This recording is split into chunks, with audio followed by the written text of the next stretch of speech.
महापालिका निवडणुकांआधी भाजपचे प्रदेशाध्यक्ष बदलण्याची शक्यता आहे। चंद्रशेखर बावनकुळे हे मंत्री झाल्यानं त्यांच्या जागी काही नव्या चेहऱ्यांना खरं तर संधी दिली जाऊ शकते। नेमके कोणते चेहरे आहेत, कोणाच्या नावाची चर्चा केली जाते, जाणून घेऊयात या रिपोर्टमधून। विधानसभा निवडणुकीत भाजपनं अभूतपूर्व यश मिळवलं आणि चंद्रशेखर बावनकुळेंना मंत्रिमंडळात स्थान मिळालं। बावनकुळे मंत्री झाल्यानं आता प्रदेशाध्यक्षपदाची जबाबदारी दुसऱ्या नेत्याकडे देण्याच्या हालचाली सुरू झाल्या।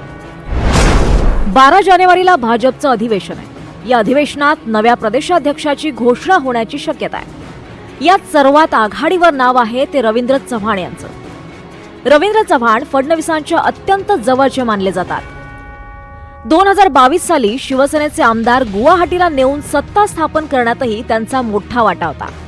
राजकीय दृष्ट्या ज्यावेळेला चर्चा करायला येईल त्यावेळेला तुमच्या मनामध्ये असणाऱ्या अनेक जे प्रश्न असू शकतात आहेतही, त्या सगळ्यांची उत्तर आपल्याला देता येतील।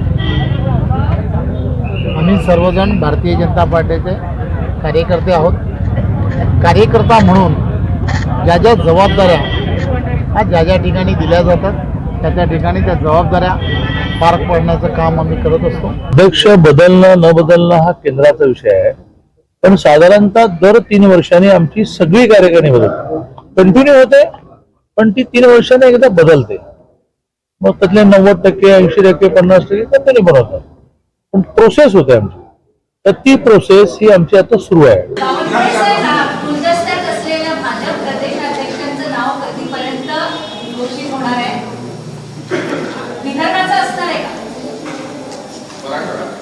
तुमच्या मनात काय मला सांगा।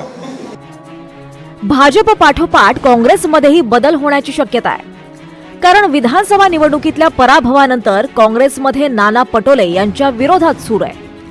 त्यामुळे काँग्रेसलाही लवकरच नवीन प्रदेशाध्यक्ष मिळण्याची शक्यता आहे।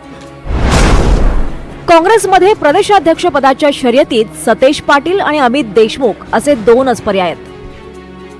शरद पवारांच्या राष्ट्रवादीचा प्रदेशाध्यक्षही बदलणार अशी चर्चा आहे।